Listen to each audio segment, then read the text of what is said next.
We will go on the record in the matter 25 CM 86, State of Wisconsin versus Randy Sate. The state appears through District Attorney Kevin Schmidt in person. Ms. Sate appears in person with counsel Joel Feliski. We're set today in this matter for the sentencing part of this case. Ms. Sate pled guilty to retail theft as a misdemeanor, and we are here for sentencing. I believe she has $250 cash posted, or maybe I can't remember how much she has. $250 posted. Mr. Schmidt, what is your argument and sentencing recommendation? As the court recalls, we're back here for a joint agreement of 90 days jail. The main reason why we're doing that in this case is because this is a person who has 25 past criminal convictions at the age of 42. 12 of those are for stealing offenses, with the vast majority of them being in Burnett County. I appreciate she attempted to do treatment this past time. I would note, according to DOC, it's not her fault that she couldn't do the treatment. She went there, she got assessed, and she was determined to not be appropriate for the services there. So it doesn't blow the plea agreement of the joint agreement there. That's still being followed. What I'm concerned about is how she can accumulate that many convictions and still be doing more things. And when you really see why, it's because of what the actual sentences have been in her cases. She has, aside from her first two cases back in 02 and 04 in Burnett County, where Judge Gableman gave her probation with 9 months conditional jail on a Burnett County 5 thefts and a forgery, and prison on a felony bail jump during that same time period. She's gotten exclusively either time served, a concurrent with another sentence, or probation. I've never seen a person placed on probation as many times as this defendant. And given what the history is and how repetitive it's been, I think it'd be inappropriate to do it again here. When a person keeps doing small thefts, we can't just keep saying, hey, it's a small theft, time served from the time you got arrested, 1 year conditional or 1 year probation, when the person has done got to be over a decade of probation and they're still doing the same behavior. If this person is never specifically deterred from doing the small thefts, the thefts that won't get you into prison land, that aren't big enough that, a private citizen victim will be coming to court and be shaking their fists because they're all like retail thefts, small businesses, things like that. We need to be able to do something to protect our businesses, and that's how we do it. It'd be nuts if we didn't do a significant jail sentence in this case with that criminal history, even though this is a small theft. Because when you have somebody with 12 past theft convictions and they do a small theft, there are other small thefts and they're just not getting caught. So for that reason, I think the court should follow the joint agreement of 90 days jail. Thank you. Thank you. Mr. Feliski.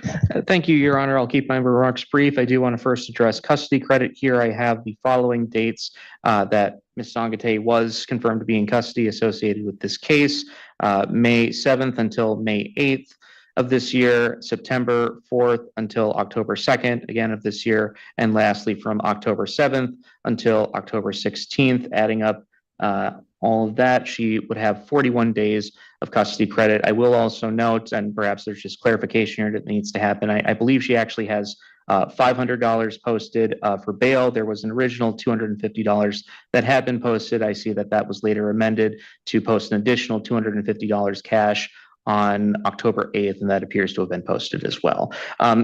Your Honor, I do agree that this is a significant sentence in relation to the seriousness of this offense. I think it says quite a lot about Ms. Sate that she is here making an appearance for sentencing on this case. Your Honor, as the state pointed out, this is not a case where Ms. Sate is agreeing to pay some amount of money on a fine at some point in the future. This is not a case where she is going under probation for, not to be flippant about it, but the umpteenth time. She is here today with the understanding that she will be returning into custody.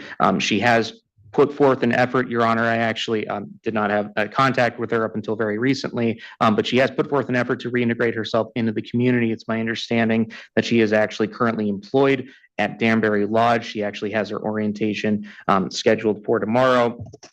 So we're not asking Your Honor to overturn the agreement. We are asking for the court to follow the agreement. I think that the sentence that's imposed here is significant given the nature of this offense. I think it will, as a deterrent, help to protect the community. And I will note, although I do understand, of course, that she was in custody on other matters in other counties, but she has spent a significant amount of time, Your Honor, in custody as this case has proceeded. I believe she was in custody from the time of May 7th up until that point in October 16th, with the caveat there, of course, there was a week spent in treatment. Your Honor, the only additional ask that I would have at this time is that she would be eligible for release on the ankle monitor so that she can continue her employment. It's my understanding that she would have funds available for that program. But overall, I think that this is an appropriate agreement and I would ask the court to follow it. Thank you. Thank you. I just need clarification. I only see $250 posted. I see it was amended to $500 cash about the treatment, and I didn't receive any notification from the Department of Corrections about her ineligibility of treatment. I don't know if that was just. I had to call them you. to find out. When I saw she got out, I called them to figure out the reason why, to see if she just left against advice. I found out that was not the reason. They said she went there, she got assessed, and you're not qualified for this program. Okay. I don't know if she just wasn't high enough risk or what. Either way, we only have $250. I see. I stand corrected then. Unless she was in custody somewhere else and had a post somewhere and we don't have it. Both times here. I see in the notes here on CCAP that it covers a group file 25 GF 246 and 25 CM 89. That may be where the discrepancy is from. Oh, that was declined to prosecute. That was I see. should have been reissued back. I see. So, all right. Okay. So Ms. Sangate, anything you want to add or you want to state? You don't have to make any statement, but it's your only opportunity. I would like to just give a little more information on my employment. I was able to seek employment with St. Croix Casino Danbury Casino, and my supervisor will be Wanda Matrias. So I was going to be going in for a full-time position, environmental service work, and that would be 4 nights a week, 4 to midnight. So it'll be the second shift with dishwashing 2 days a week. But the dishwashing fell through, so they want me right now as part-time environmental service worker, which is cleaning various areas of the casino floor, trash, ashtrays. The kitchen would be like garbage. Administration would be sweeping, mopping floors, taking out garbage, vacuuming. So going through like in the orientation, it would be going through the OSHA, cleaning, restrict or guideline for the casino. I'm also getting help through St. Croix Casino Danbury for employment lodging.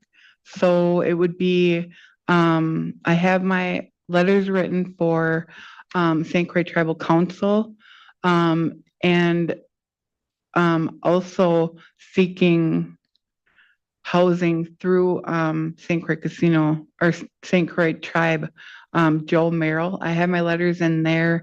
They have a housing board meeting tomorrow night, which I would like to be present for.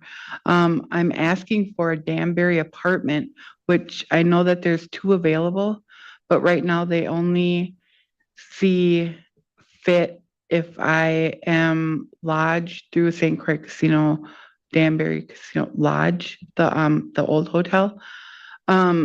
So it would be most of my money that I make, but I would be able to save enough for the ankle monitor if, I were accepted. So I mean, I'm not gonna lie, it's been hard out there. I've been able to, remain or keep complete sobriety. Um, You look like you're sober. there's a lot going on in my family, and they haven't been able to be as supportive. I haven't really been able to connect back with them. So I'm kind of walking alone in this. And it's the best idea not to Yeah. connect with them right now. yeah. So doing a little bit with the church also. There was a women's hunter breakfast. I was able to go in, also able to request help through them. So I do get a lot of support around the church tables, and requesting housing through any other tribal community or any other district right now, it just, for me, it isn't working. So, I mean, remaining here, reconnecting back into my tribal community has been my best hope. I don't have all of the time credit in, and I'm requesting to be able to work this job. I'm be able I'm requesting to be able to have monies if I have to come in and sit. It's hard sitting in jail here as well. With no money, with no family, no visitation. But I don't want to keep revisiting this table, these tables here, and I want to keep my word, and I want to be able to gain my own housing. I'm capable of it. I've done it before. I've shown proof with West Cap and Salvation Army when they merged. Mhm.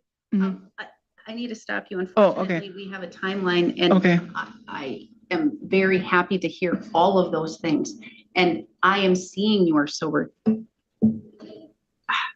You look the best that I've seen you since I first saw you. I think it was 2017 when you were released from prison and you were in front of me.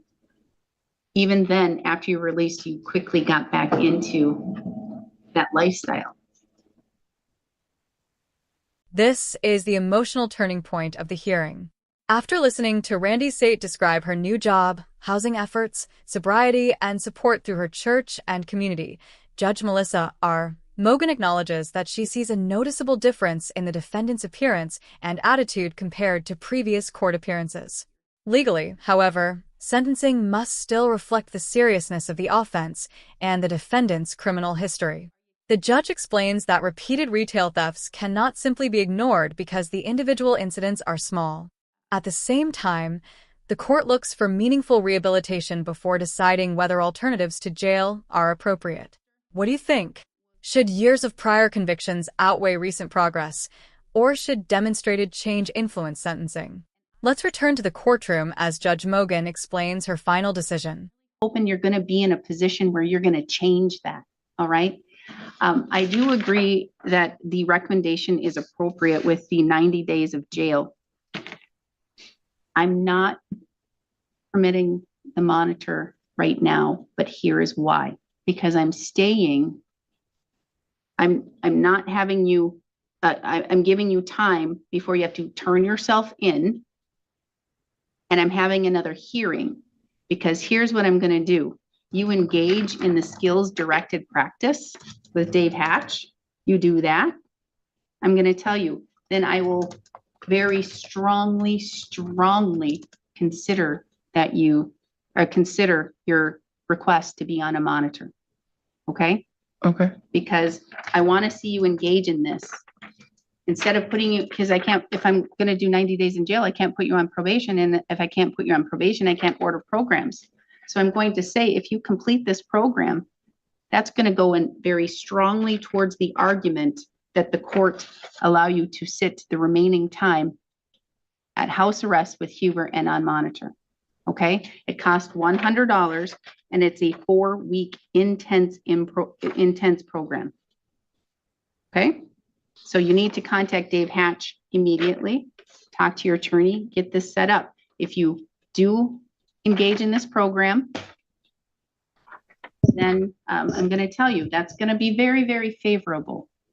So I'm ordering the 90 days at this time, denying the monitor, but I'm going to set another hearing and we'll be back.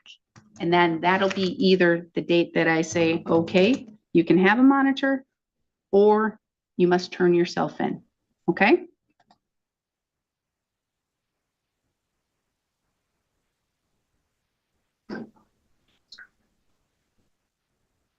So can you do December 18th at 9:15? That will work, Your Honor. All right. So I'm going to give you this sheet. I'm going to put it up here. You can grab it, and I'm going to mark what program it is. And I'm not going to fill it out because I'm not court ordering it. It's just going to go a long way at the next hearing and whether or not I consider the monitor. With regards to the fines and fees, I'm going to assess $250. I'm going to waive the rest. You have $250 posted. You're good to go. You have 20 days to appeal. Should you fail to appeal within 20 days, you do lose that right. I need your DNA, but you can wait until either you turn yourself into the jail to serve the time in custody, or you have to still turn yourself in, even if you're going to be on the monitor, and then they can take your DNA at that time. Okay? You would have the ability to request it be expunged through a written letter through the Department of Justice. You can talk to your attorney. It's easy to do. I'm going to give you 41 days of jail credit right now. Okay. And we will see you back on December 18th and where we are. Okay? Anything that I'm missing, Mr. Schmidt? Does the court need to technically set a time to report by today? That is going to be the day. I said either Okay. I'm going to say monitor or I'm going to say report immediately. That's all. All right, Mr. Flisky. Nothing further. Thank you. All right, thank you. Then we are adjourned. We do not have a Lori Harvey by anything. So I don't know. If you guys want to come forward, imposes the agreed 90-day jail sentence, but she also leaves the door open for Randy Sate to earn electronic monitoring before serving the remainder of that sentence. Rather than granting the request immediately, the judge requires Sate to participate in a structured skills program, explaining that successful engagement will weigh heavily in the court's next decision. The hearing reflects a careful balance between accountability and rehabilitation. While the court recognizes the defendant's recent progress toward employment, sobriety, and stability, it also makes clear that a lengthy history of repeated theft offenses cannot be overlooked. The next hearing will determine whether those recent efforts are enough to justify additional leniency. If you found this case as intense as we did, hit that like button, share your thoughts in the comments, and don't forget to subscribe for more powerful courtroom breakdowns.